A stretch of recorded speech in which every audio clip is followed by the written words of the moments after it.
회개와 믿음의 체질, 이런 제목으로 잠깐 나누겠습니다. 아까 우리 인사 나눴지만 다시 한번 인사할까요? 부활절 인사를 합시다. 예수 부활하셨습니다. 우리 좌우에 한번 인사 나눌까요? 예수 부활. 예, 우리 집에서 예배 들으시는 분들도 인사합시다. 예수 부활하셨습니다. 체질이라는 말을 사전에 찾아보면은 이렇게 정의합니다. 날 때부터 지니고 있는 몸의 생리적 성질이나 건강상의 특질 혹은 조직 따위에 배어 있는 성질이라고 그렇게 설명을 합니다. 그러면은 우리가 예수 그리스도를 말미암아 신자로 다시 태어난 우리는 어떤 체질을 가지고 태어날까? 어떤 체질이어야 할까? 그리고 또 교회라는 공동체의 그 중요한 체질이 뭘까? 라고 질문해 봤을 때 많은 것들이 있습니다. 여러 가지 이야기할 수 있지만 그 중에 중요한 것 중 하나가 진정한 회개와 믿음. 이것은 정말 개인이나 교회 공동체의 중요한 체질이다라고 이야기할 수 있습니다. 이게 체질이 되지 않으면 거듭난다 할지라도 사실은 삶의 변화가 일어나지 않습니다. 이렇게 시간이 오래 지났는데도 신앙생활을 했는데도 불구하고 변하지 않는 사람은 이 회개와 믿음이라는 것이 체질화되지 않았음을 우리는 알게 되죠. 그래서 오늘 본문에서 우리는 이스라엘 모습을 통해서 진정한 회개와 믿음이 뭔가에 대한 이야기를 살펴보고자 합니다. 우리가 읽고 있는 이 사사기 9장 10장은 3장 7절부터 계속 진행됩니다. 내준 여러분 그 프린트물을 참고하시면 도움이 될 것입니다. 3장 7절에서 16장 31절까지는 사사기의 특징적 구조가 반복되죠. 배교하고 심판, 간구, 그리고 구원 이 반복되는데 아쉽게도 이것은 반복되지만 하향적으로 되풀이 되고 있음을 우리에게 보여주죠. 9장에서는 하나님이 아비멜렉과 세겜 사람의 모든 악을 갚으십니다. 요담의 그 저주가 성취되도록 하시는데 오늘 본문에 이어서 돌라와 야일이 이스라엘을 구원하고 입다를 세우게 된 그 동기에 대하여서 성경에서는 이야기를 합니다. 본문은 크게 세 부분을 나눕니다.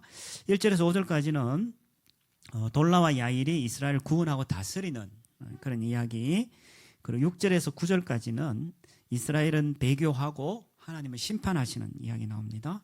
그리고 마지막 18절까지는 이스라엘은 부르짖고 하나님은 반응하시는, 진노하시는 그런 이야기가 나오는데 그렇게 크게 세 부분을 나누어서 말씀을 보도록 하겠습니다.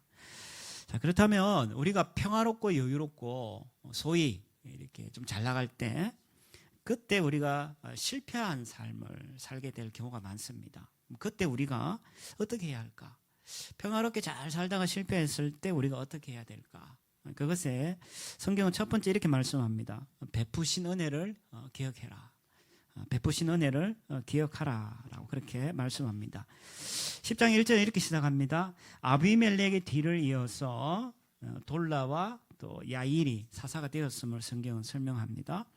아비멜렉의 뒤를 이어서 하나님의 은혜가 임하는데 이스라엘은 정말 타락을 많이 했죠. 특별히 9장을 우리가 지난 시간에 살펴봤습니다만은 깊이 타락했고 회개하고 부르짖지도 않았죠. 그렇지만 하나님께서는 그들에게 돌라와 야일을 보내주시면서 하나님의 은혜를 베푸십니다. 아니나 다를까 돌라는 2절에 보니까 23년 동안 이스라엘의 사사가 되어서 다스렸고 또 야일은 3절에 보니까 22년 동안 사사로 다스렸다. 합치면 약 45년 동안 그 땅에 평화가 있었음을 우리에게 보여줍니다. 그럼 우리가 질문이 들죠.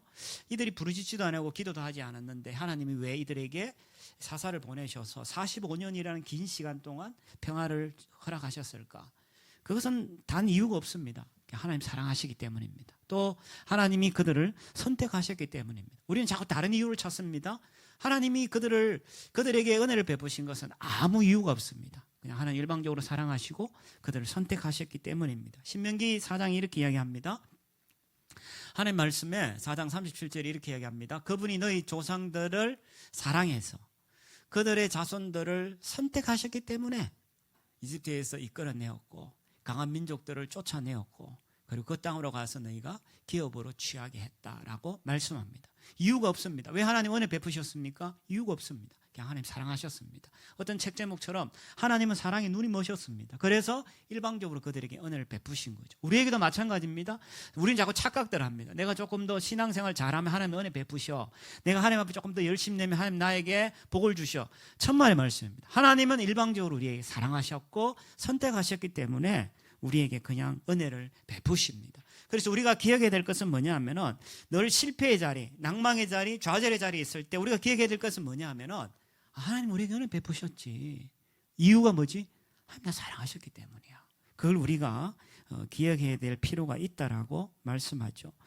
자, 돌라의 이야기를 보면요, 사사기의 구조가 반복되지 않습니다. 우리가 사사기의 구조 제가 앞에서 말씀드렸습니다만은 배교한 것에 심판하고 그리고 강구할 때 구원하는 그런 큰 사이클이 있는데 오늘 돌라는 누구로부터 이스라엘을 구했는지 이야기가 나와 있지 않습니다.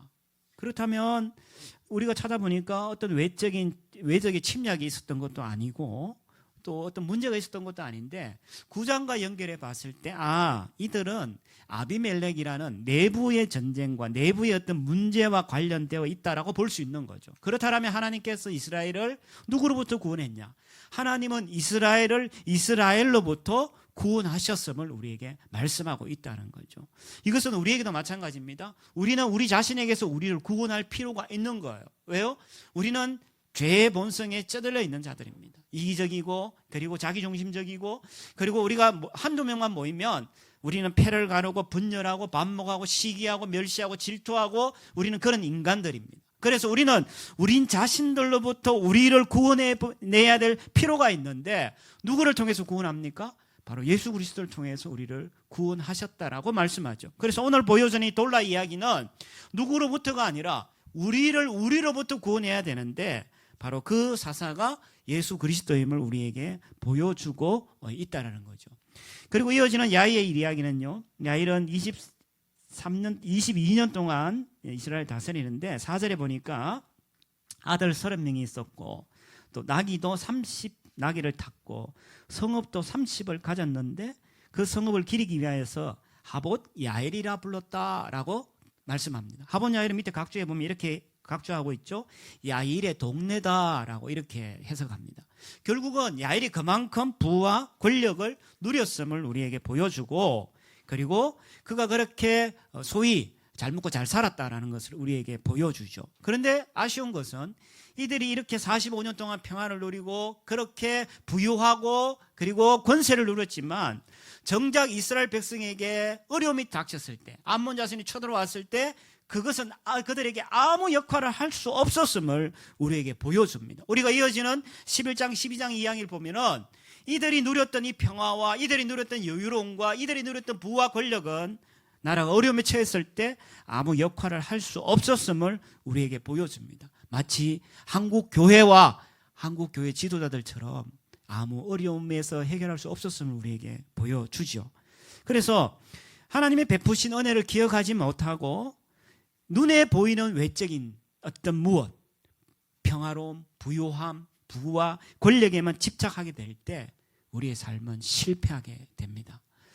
보험과 상황이라는 기독교 잡지가 있습니다. 이번 4월호의 주제는 공교회를 찾아서라는 주제로 글들이 실려 있습니다. 거기에 보면은 김상덕 실장이 한국 기독교 사회문제연구원의 실장인데 그분이 아주 재미있는 아티클을 실었습니다. 공교회가 아닌 공교회. 앞에 공자는 빌공자입니다. 교회가 의미가 없다는 거죠. 그 교회에서 공교회, 모두를 위한 교회로 바뀌어야 된다라고 이야기합니다. 그러면서 그는 지적하기를 한국 교회가 개교회주의에 빠져가지고 공공성 위기에 빠졌다. 그래서 그렇게 빠진 이유가 뭐냐?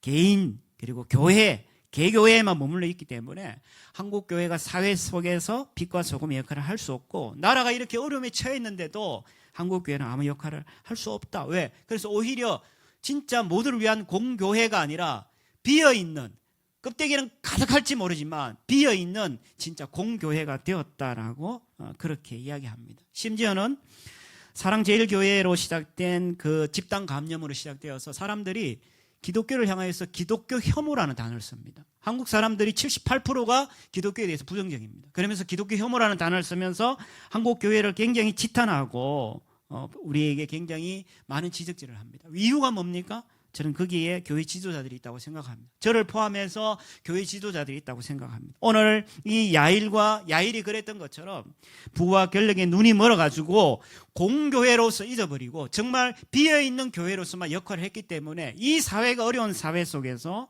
우리는 교회가 교회의 역할을 할 수 없었음을 보게 되어지는 거죠. 조금 전에 우리 성도사님도 기도했던 것처럼 우리는 지금 깨어서 기도해야 될 때입니다. 깨어서 나라와 민족과 교회를 위해서 기도해야 되고, 부활에 우리가 이 기쁨을 누리면서 다시 한번 한국 교회가 부활할 수 있도록 우리가 기도해야 되는 시기임을 말해줍니다. 어쨌든 이렇게 된 이유가 뭘까? 바로 하나님의 은혜를 잊어버렸기 때문입니다. 내가 이 자리에 있게 된 것, 내가 지금 이 자리에 설 수 있었던 것, 한국 교회가 지금 이렇게 70년, 80년, 90년을 지나면서 영광을 누릴 수 있는 이유가 뭡니까? 하나님의 은혜입니다. 근데 그걸 잊어버리게 되면 우리의 삶은 실패한 자리로 가게 됩니다. 교회만 그렇습니까? 개인도 마찬가지입니다.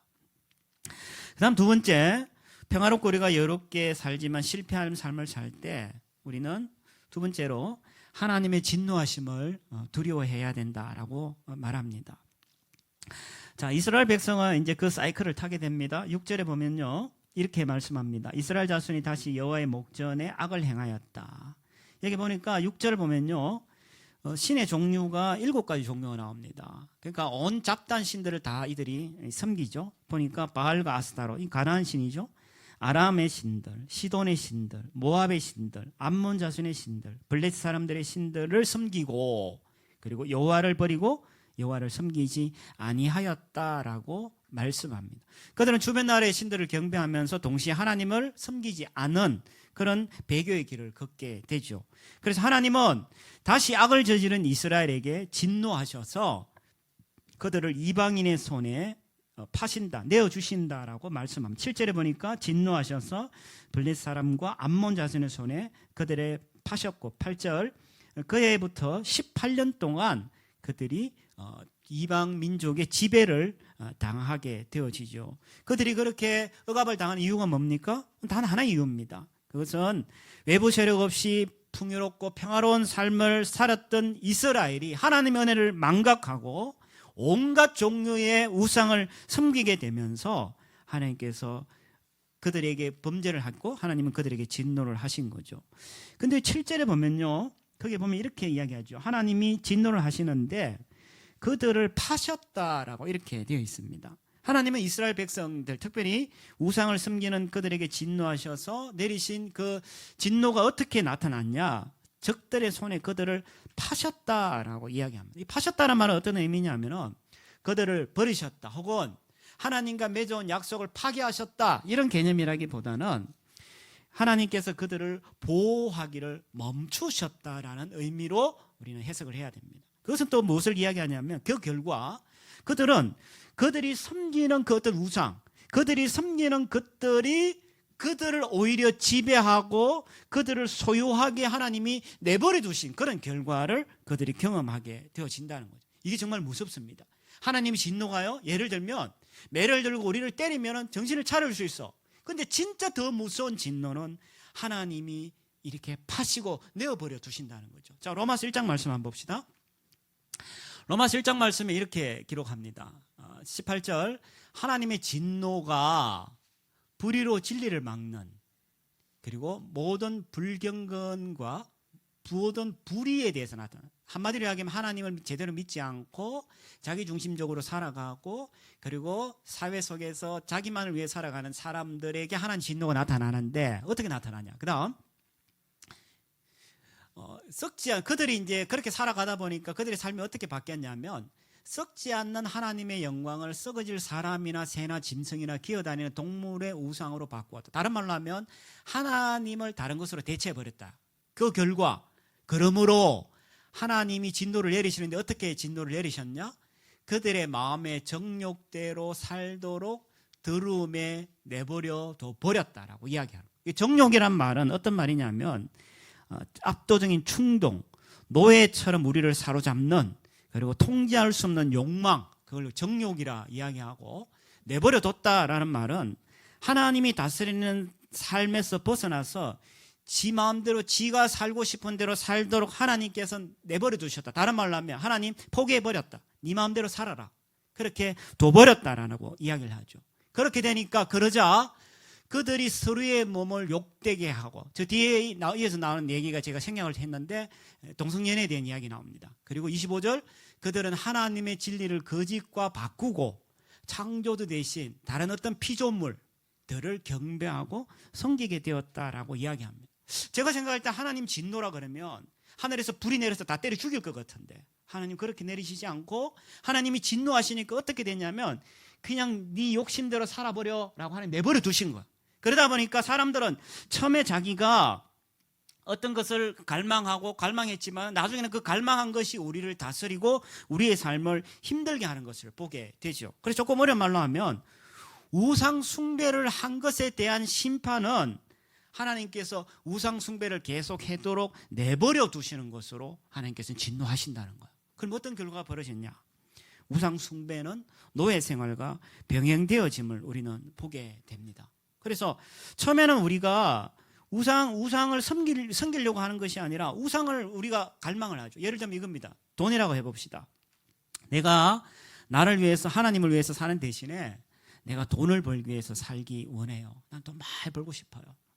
그렇게 되면 처음에는 내가 돈을 갈구하지만 시간이 지나면 돈이 내 삶을 지배하게 돼요. 그래서 돈이 없어지고 돈이 어떤 문제가 생기면 그 돈이 내 마음과 감정을 통제하게 돼요. 그러면 어느 자리까지 가냐? 돈 때문에 자기 자신을 죽이는 자리까지 가게 돼요. 자살하게 되죠. 우리 최근에도 그랬지만 IMF 때도 그랬지만 문제가 터졌을 때 얼마나 많은 사람들이 자살을 했습니까? 그것만 그렇습니까? 인정받음도 마찬가지입니다. 내가 누구에게 인정받고 내가 사람들에게 존중받는가? 그걸 처음에는 원합니다. 그래서 그것이 나에게 주어졌을 때 그것이 내 삶을 다스리기 시작하면 그것이 나를 지배하게 되고 지배하게 되면서 내가 그 속에서 벗어나지 못하는 걸 보게 돼요. 교회 안에서는 어떻게 나타납니까? 소위 섭섭병으로 나타납니다. 인정해 주지 않고 알아주지 않으면 그냥 섭섭한 거야. 누가 이렇게 했는데 알아주지 않고 주보에 이름 내주지 않으면 섭섭한 거야. 근데 그것이 다 뭐냐면은 그렇게 해주지 않을 때 사람들은 교회를 떠나고 신앙을 접어버립니다. 죄송한 얘기입니다만은 어떤 교회는 뭐 장로나 권사 선거하는데 되지 않았어. 그럼 교회를 옮겨버려. 왜? 자기를 인정해 주지 않았다는 거예요. 그래서 그런 걸 가만히 보면은 처음에는 사람들이 그걸 원하지만 나중에는 그것이 나를 원하면서 내가 거기에 지배당하는 걸 보게 되죠. 그게 뭐예요? 하나님의 진노하심이라. 그것이 돈만 그렇습니까? 그렇지 않습니다. 권력, 명예, 인정받음 또 얼마나 많습니까? 외모도 마찬가지예요. 우리가 이 모든 것들에 대해서 우리는 잘 분별하지 않으면은 우리는 거기에 섬기게 되고 그 섬기는 것이 하나님께서 내버려 두실 때 우리는 또 다른 우상 숭배로 종생활을 하게 되는 것을 우리에게 보여주죠. 그래서 우리는 이걸 두려워해야 됩니다. 두려워한다는 말은 막 두려워서 뭘 한다는 것이 아니라 깨어 있어야 된다는 말이에요. 하나님께서 우리에게 진노하시는 것에 대해서 우리 늘 깨어서 자신을 살필 필요가 있다라고 그렇게 말씀하죠. 그 다음 세 번째, 하나님께서 우리가 평화롭고 여유롭고 그리고 그렇게 할 때 대부분 실패하는 사람들을 살게 됩니다. 그때 우리가 어떻게 해야 되냐? 첫 번째는 우리가 베푸신 은혜를 기억하고 두 번째는 하나님의 진노하심을 두려워하고 세 번째는 변화된 삶으로 회개하라, 회개를 드러내라라고 그렇게 말씀합니다. 자, 이렇게 되자 10절에 보니까 이스라엘이 이제 하나님 앞에 부르짖습니다. 10절에 이스라엘 자손이 여호와께 부르짖어 이르되 우리가 우리 하나님을 버리고 바알을 섬김으로 주께 범죄하였습니다 라고 고백합니다. 이스라엘 백성들이 이렇게 전력이 있죠. 앞에 우리가 자세하게 쭉 살펴봤습니다만 이 사람들의 이 회개는 우리가 사실은 믿기가 좀 어려워요. 왜냐하면 계속 이렇게 그때 이렇게 했지만 금방 또 돌아서잖아요. 그래서 반복된 것을 우리가 보게 되는데 아니나 다를까 이번에 하나님이 반응합니다. 구원을 요청할 때마다 하나님은 다 구원해 주셨는데 이번에는 하나님이 길게 이렇게 11절에서 14절까지 자신의 마음을 설명을 합니다. 먼저 11절 이렇게 얘기하죠. 내가 애굽 사람과 아모린과 암몬과 블렛 사람에서 너희를 구원했다. 12절 시돈과 아말렉과 마온 사람으로부터 내가 너희를 구원했다. 자, 그런데 13절 너희가 나를 버리고 다른 신들을 섬긴데 내가 너희를 구원했는데 너희가 다른 신을 섬겨? 그래서 13절 내가 다시는 너희를 구원하지 않을 거야. 그리고 더 대단한 이야기합니다. 14절 네가 택한 신들에게 부르짖어서 네가 어려움을 겪을 때 그들이 너희에게 구원하게 해라. 가서 너 신들한테 구원하게 해달라고 해라. 하나님이 외면을 해버리죠. 두 가지 지적하죠. 야, 너희 나를 섬기지 않지 않냐. 또 하나는 그래서 나는 너희를 구원하지 않을 거야. 누구 신한테 가서 구원해달라고 그래. 하나님이 이스라엘 백성에게 그렇게 이야기합니다. 하나님이 이렇게 말씀하신 이유는 뭐 여러 가지 있겠습니다만은 위기 때마다 이스라엘 백성들이 하나님 앞에 기도를 했잖아요. 그러면 하나님이 이런 기회주의적인 이런 신앙을 책망하셨던 것 같고, 또 하나는 정말 너희의 회개가 진짜 진실한 회개인지 진정한 회개인지를 하나님은 돌아보기를 원하셨던 것 같아요. 그래서 15절에 다시 이스라엘이 반응합니다. 15절에 이스라엘 자손이 여호와께 여쭈어대 우리가 범죄하였습니다. 주께서 보시기에 좋은 대로 하십시오.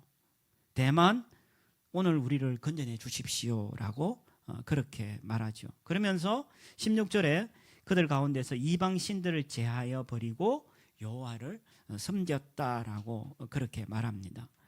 그래서 이들이 이제 진짜 이제 회개한 것인가는 모르겠지만 우리가 변화된 삶을 봤을 때 진짜 이들이 회개한 거구나라는 것을 우리가 받아들이게 되죠. 회개라는 것은요, 죄를 미워하는 마음의 변화만을 포함하는 것이 아닙니다. 뭐 눈물 한 방울 씩 흘렸다고 회개했다? 그게 아니라 회개라는 것은 반드시 죄에서 떠나는 생활의 변화를 포함합니다. 동시에 죄를 포기하고 성령께서 우리를 다스리도록 성령 앞에 내맡기는 것을 우리는 회개다라고 그렇게 이야기하죠. 그래서 누가복음 3장에 이런 이야기합니다. 3장 8절에 회개에 알맞은 열매를 맺어라. 말로만 그러지 마라. 속으로 아브라함이 우리 조상이다라고 말하지 말고, 내가 너희에게 말해두는데 하나님은 이 돌들로도 아브라함 자손이 만들 수 있다. 입으로만 그러지 마라. 실질적으로 너희가 삶으로 열매로 그렇게 회개에 합당한 열매를 맺어라라고 그렇게 이야기하죠. 오스월드 챔버스는요, 주님은 나의 최고의 선물이라는 책에서 그런 회개에 대해서 이렇게 이야기합니다. 당신이 다시는 회개한 죄를 짓지 않게 된다는 의미가 회개가 아니다. 물론 우리는 반복해 지을 수 있다. 그러나 하나님의 은혜로 당신이 과거에 행했던 것을 버리고 다른 새로운 것들을 행하고 열매로 드러내라는 거지. 그것을 의미하고, 진정으로 회개한 사람은 하나님이 죄를 처리하도록 맡기고, 그리고 주님을 따라 새로운 일을 하는 것, 그것을 회개다라고 오스왈드 챔버스는 그렇게 이야기합니다. 그래서 회개라는 것은 입으로만 이야기하는 것이 아니라 실질적으로 삶과 열매로 드러날 때, 그때 우리는 회개했다라고 이야기할 수 있고, 주님은 그런 열매를, 회개의 열매를 삶으로 드러내라고 말씀하시죠. 그것이 하나님 앞에 받아들여졌습니다. 16절 하반절에 보면은 여호와께서 이스라엘의 공고로 말미암아 마음에 근심하셨다. 세 번역이 이렇게 번역합니다. 자기들 가운데 있는 이방신들을 제가 주를 섬기니 주께서 이스라엘을 겪는 고통을 보고만 계실 수 없으셨다. 그러니까 하나님께서 마음을 돌이키신 거죠. 그래서 하나님께서 번번이 잘못을 뉘우치고 다시 죄를 범하는 백성이지만, 하나님은 그들의 겪는 고통을 보시면서 마음에 근심하시고 보고만 계실 수 없으셨기 때문에 그들에게 자비를 베풀죠. 그 자비가 구체적으로 어떻게 드러납니까? 오늘 본문에는 나오지 않습니다. 17, 18절에 보면은 이제 전쟁이 일어나고 리더를 찾죠. 그 리더를 11장에, 이제 우리 다음 시간에 보게 될 11장에서 입다를 세우는 것으로 하나님의 자비가 드러나죠. 그래서 하나님께서는 그들에게 마음을 돌이키셔서 구원자로 입다를 준비하고 계심을 우리에게 말씀합니다. 자, 우리가 앞에 이런 말씀을 보면서 하나님께서 우리가 풍요롭고 또 부유하고 여유롭게 살 때 우리 늘 실패할 수밖에 없음을 우리에게 보여줍니다. 저는 너무나 어쩌면 당연하다고 생각합니다. 실패할 수 있는 삶이. 그러나 실패했을 때 어떻게 할 거냐, 그것이 더 중요하죠. 그래서 우리가 오늘 세 가지 살펴봤습니다. 하나님 은혜를 기억하고, 베푸신 은혜를 기억하고, 하나님의 진노하심을 우리가 늘 두려워하고, 그리고 변화된 삶으로 회개를 계속 드러내야 되는데, 근데 우리가 그렇게 할 때마다 사실은 그 삶이 어려움을 보게 됩니다. 왜 그렇습니까? 그것은 우리를 계속 막아서는 것이 순간만 모면하려는, 순간만 지나가고 모면하려고 하는 그 거짓된 회개, 기회주의적인 그런 신앙생활이 그것을 막아서는 것을 보게 됩니다. 그때 막 죽을 것 같아. 하나님 요 문제만 내가 해결해 주면 하나님 내가 잘 섬길게요. 그리고 입 싹 닦아버리잖아. 그렇지 않나요? 막 죽을 것 같아. 지금 지금 예를 들면 시험에 합격하기만 하면, 근데 합격하면 입 싹 닦아버려. 내가 취업을 하고 요 문제만 해결하면 입 싹 닦아버리잖아. 저만 그렇습니까? 모두 다 그러지 않습니까? 우리가 얼마나 이기적이고 기회주의적인지 몰라요. 자기가 내가 요 취직을 시켜달라고 막 이야기를 했어. 근데 싹 닦아버려요. 그게 우리 가운데 일상의 다반사라는 거야. 그러니까 우리가 진정한 회개는 사실은 하지 않는 것 같아요. 10절에 지금 오늘 우리 읽었던 본문 10절에 보면 이스라엘 자손이 여호와께 부르짖어서 하나님을 버리고 바알을 섬김으로 주께 범죄합니다. 요 때의 요 회개 기도는 15절에 다시 반복하잖아요. 제가 봤을 때는 바로 그런 형태의 기도였던 거예요. 왜? 그 안에 11절에 14절까지 하나님이 그걸 부정을 하잖아. 그런 걸 봤을 때 10절에 이들의 회개 기도는 이 빨림 기도구나. 그리고 이 중간만 모면하려는 기도구나. 기회주의적인 그런 기도구나. 진정성이 없구나. 그래서 이거는 회개라 하지 않고 우리는 그것을 후회라고 이야기합니다. 회개는 분명히 삶이나 변화가 있는데 변화가 없잖아요. 입술로만 이야기하잖아요.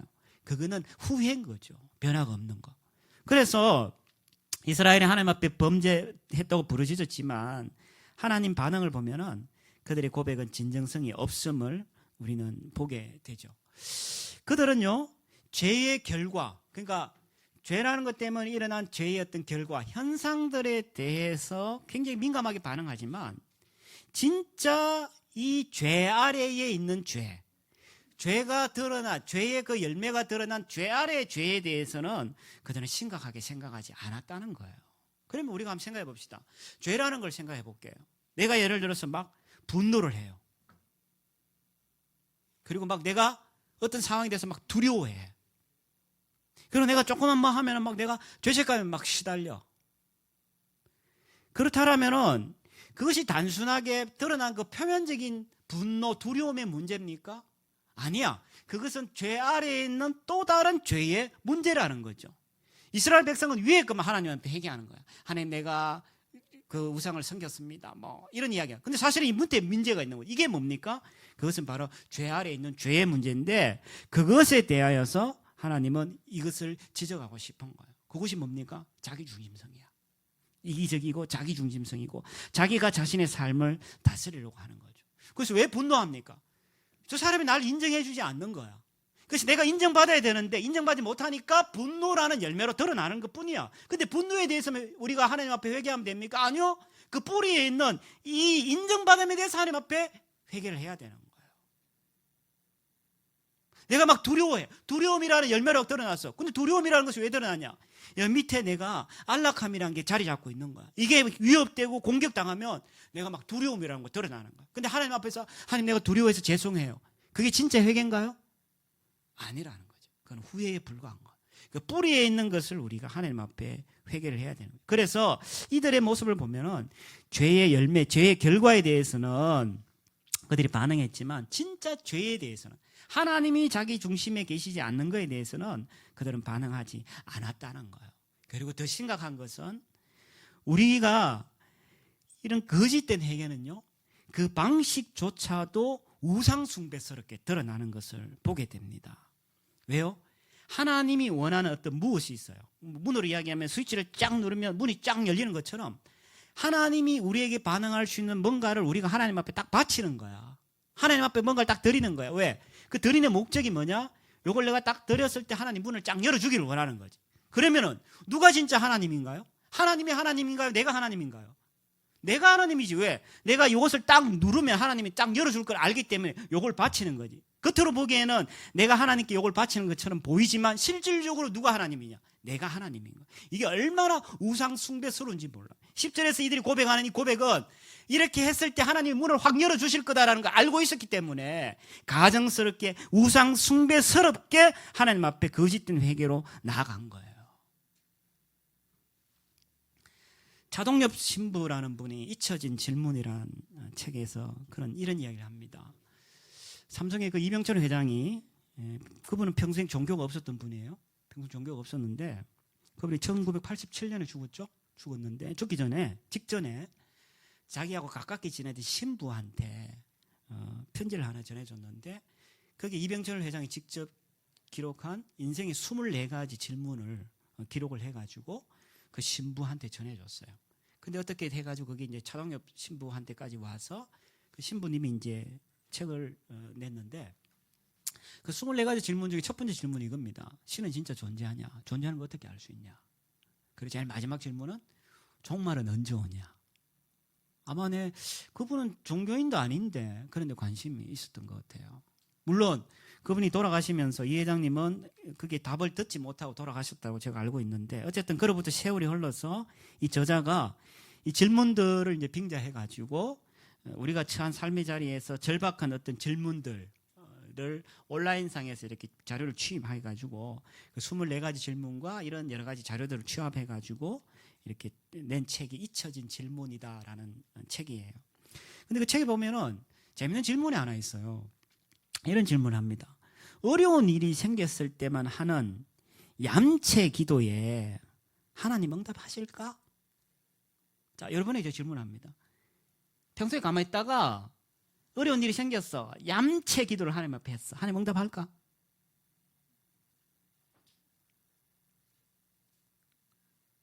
왜 갑자기 숙연해집니까? 왜요? 민망한가요? 얌체 기도라고 이야기하니까. 얌체 기도 평소에 드리지 않습니까?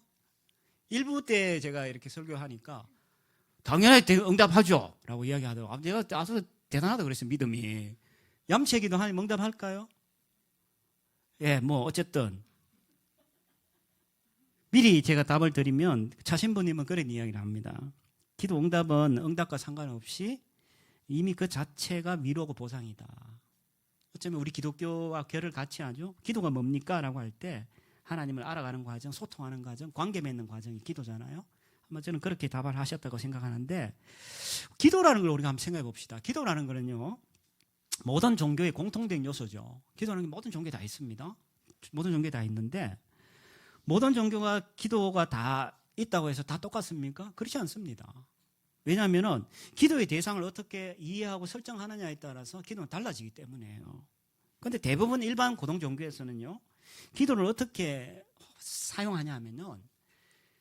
자기가 믿고 있는 그 신을 설득하고 감동시키고 그래서 자신의 소원을 이루고 자신이 뭔가를 받아내기 위하여서 그 도구로 사용하는 것이 뭐냐? 기도라는 거야. 이해되시나요? 일반 고등 종교에서는 기도가 뭐냐 하면은 관계, 소통, 알아감 이런 것이 아니라 일반 고등 종교에서의 기도는 신을 감동시키고 감화시키고 그리고 신에게 내 소원을 아뢰고 그것을 통과시키고 무엇을 이루기 위한 하나의 도구가 뭐냐? 기도로 사용되어지는 거예요. 오늘 지금 제가 이스라엘 백성들이 우상 숭배스럽다라는 말은 무슨 말이냐면은 하나님을 그렇게 이용해 먹는다는 거야. 자신의 기도를 얌체 기도라 이야기했지만 하나님을 자신의 기도를 사용해 가지고 하나님을 우상의 하나로 여기면서 그렇게 취급하고 있다는 거야. 하나님 이야기하잖아요. 야, 네가 섬기는 신한테 가서 이야기해. 나 너 구원하지 않을 거야. 근데 이들이 왜 이 이야기를 했을까? 요 순간은 좀 내가 모면하고 싶었거든. 나 빨리 요거 벗어나고 싶은 거야. 요 문제 내가 빨리 해결해야 되거든. 그러니까 하나님 앞에 그 순간만 모면하려고 거짓된 회개 그리고 기회주의적인 회개 죄의 결과 현상에만 매달린 회개를 하는 거죠. 거짓된 회개죠. 그것은 후회라고 이야기하는 거죠. 그래서 우리는 자신들의 어떤 죄의 결과에 매달리다 보니까 죄와 깨어짐에 대해서는 인정하지 않고 그리고 또 하나 스스로 주인이 되어서 신을 이용해가지고 스스로 그 문제를 해결할 수 있다고 착각들을 하면서 살아가는 거예요. 제가 죄송한 얘기입니다만은 교회 안에 그런 것들이 너무 많아요. 그런데 우리가 복음 안에 있을 때 우리는 진정한 회개가 가능합니다. 진짜 회개가 가능합니다. 복음 안에 있을 때. 우리가 복음 안에 있을 때 처음 우리가 접하게 되는 건요. 우리의 죄에 대해서 1차적으로 정직하게 인정하게 됩니다. 그러니까 죄의 현상 결과뿐만 아니라 죄에 대해서 인정. 그 아래 왜 이런 일이 일어났는지에 대해서 죄 아래 죄에 대해서 우리는 하나님 앞에 정직하게 인정하고 그리고 스스로 그것을 고칠 수 있다고 믿기보다 어쨌든 하나님께 돌아와서 하나님 앞에서 용서와 변화를 우리는 구하게 되어지죠. 그럼 질문이 생겨요. 그러면 내가 내 자신을 죄를 정직하게 인정하고 하나님께 돌아와 용서와 변화를 구할 수 있는 근거가 뭡니까? 그 근거가 예수 그리스도의 죽으심과 부활하심이라는 거예요. 여러분, 오늘 부활절이라고 앞에 꽃장식하고 계란을 까먹고 부활절 끝. 그게 무슨 의미가 있습니까? 내가 하나님 앞에 내 죄를 정직하게 인정하고 내가 내 스스로 고칠 수 없고 내가 이 문제를 해결할 수 없다는 것 스스로 인정하면서 하나님 앞에 돌아와 용서를 변화와 구하는 것은 바로 예수 그리스도의 죽음과 부활 때문이라는 거. 왜 그렇습니까? 자, 요한일서 1장을 봅시다. 성경이 이렇게 이야기합니다. 하나님의 아들 예수의 피가 우리를 모든 죄에서 깨끗하게 해 주십니다. 아멘. 우리가 우리 죄를 자백하면 하나님은 신실하고 의로우신 분이고 우리 죄를 용서하실 뿐만 아니라 모든 불의에서 우리를 깨끗하게 해 주실 수 있다라고 말씀한다는 거예요. 예수님이 왜 죽으셨습니까? 바로 저 문제를 해결해 주기 위하여서 죽으신 거예요. 그래서 예수 그리스도께서 죽으심을 통해서 죄의 문제를 해결해 주실 수 있기 때문에 우리가 우리의 죄를 정직하게 하나님 앞에 인정할 수 있는 거예요. 사람들한테 또 죄 져서 상관없어. 왜? 하나님 앞에 우리가 정직하게 우리 죄를 인정할 수 있는 왜? 하나님 깨끗하게 해주신다고 약속하셨고 이미 그것이 경험되어졌으니까. 그리고 거기서 그치는 것이 아니라 우리가 또 부활로 나갈 수 있는 거죠. 사도행전 2장으로 한번 가볼까요? 사도행전 2장 보면은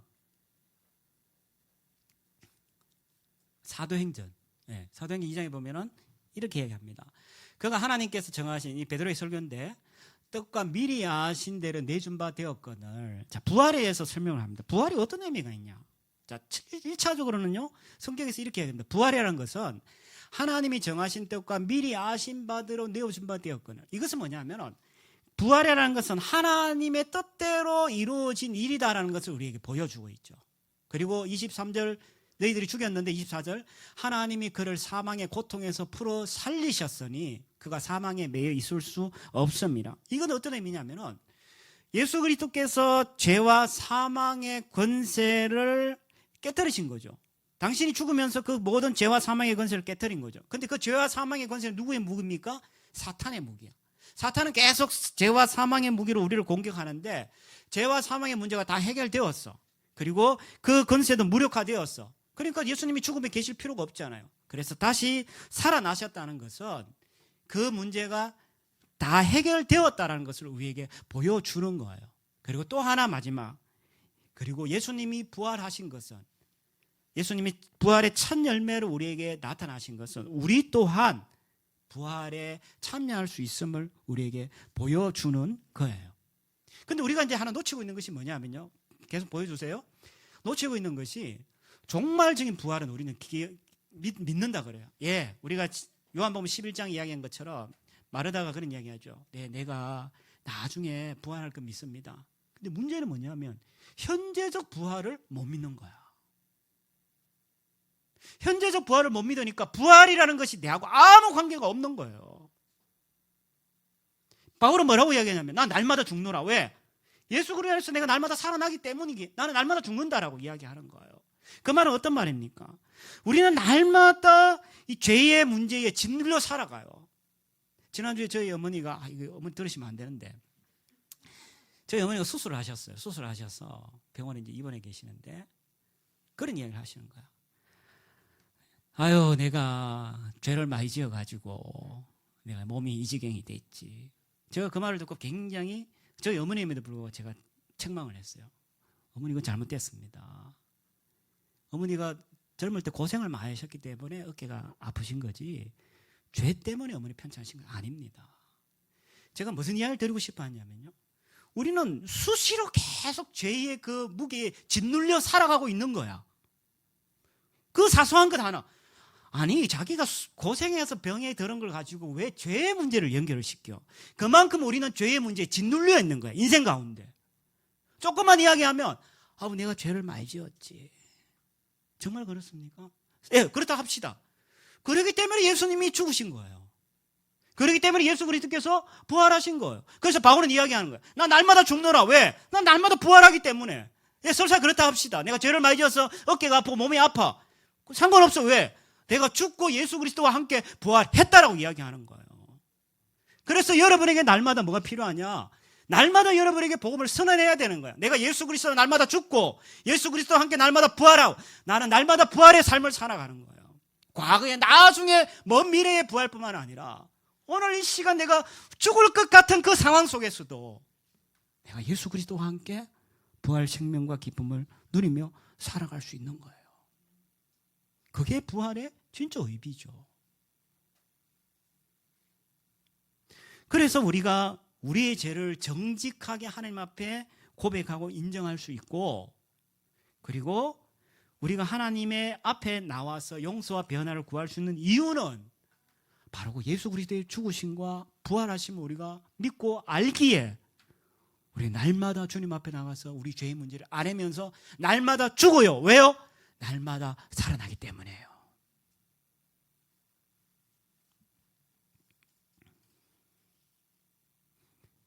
자, 그렇게 될 때 두 가지 변화가 일어나는 걸 보게 됩니다. 16절에 보면요, 15절을 보면은 이들이 먼저 마음의 그리고 동기의 변화를 보게 되죠. 그들이 이렇게 이야기합니다.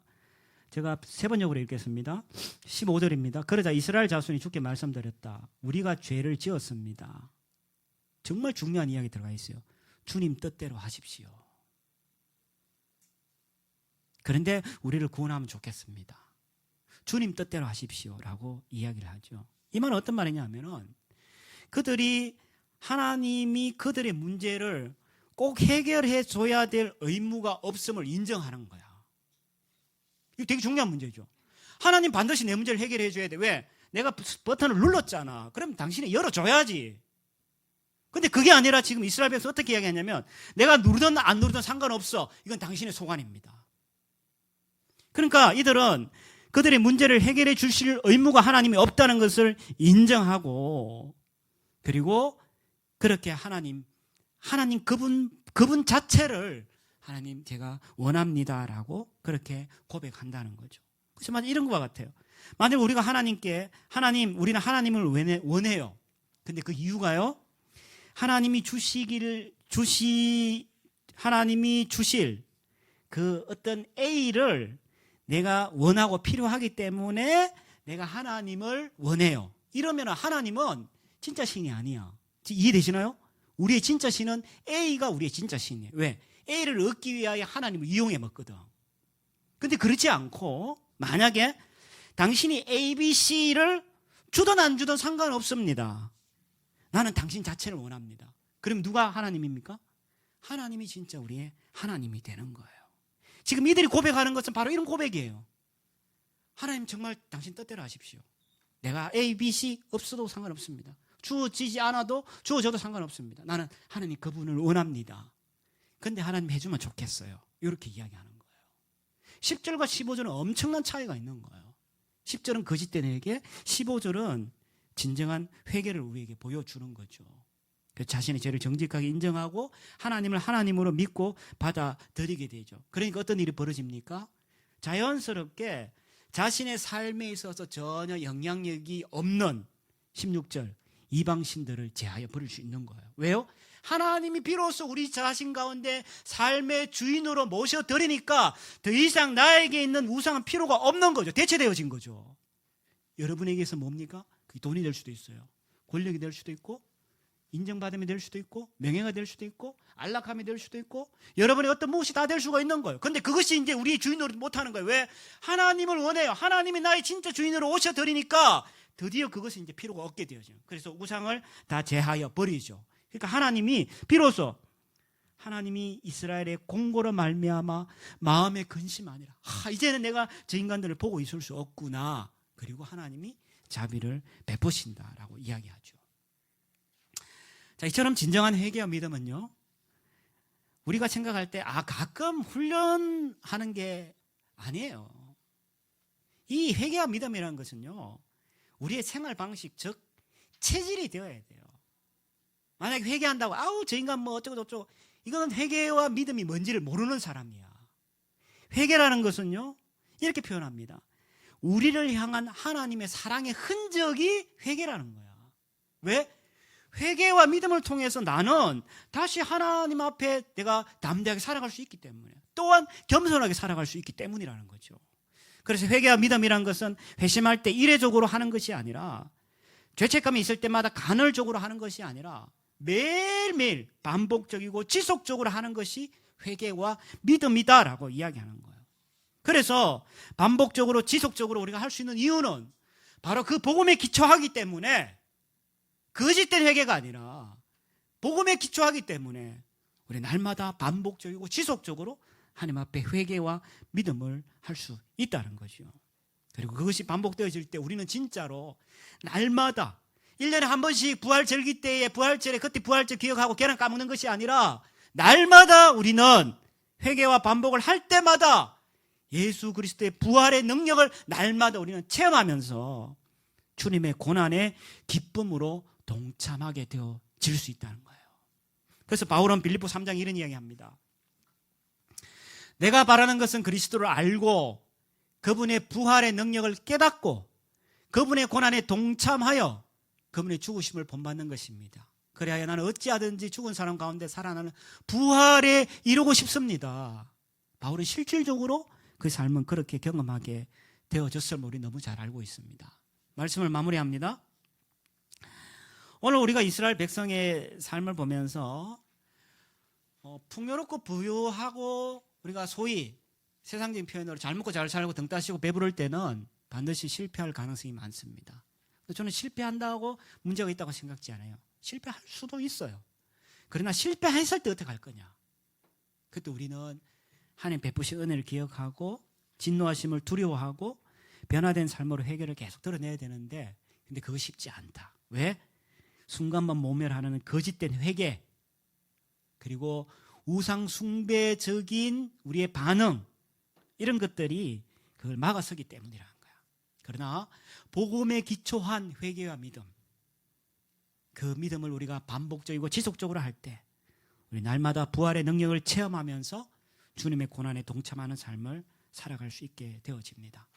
우리가 부활절을 보내면서 다시 한번 주의 그 부활과 죽으심과 부활에 동참하면서 기뻐 승리하는 삶을 사는 저와 여러분 되기를 주의 이름으로 축원합니다. 기도하겠습니다.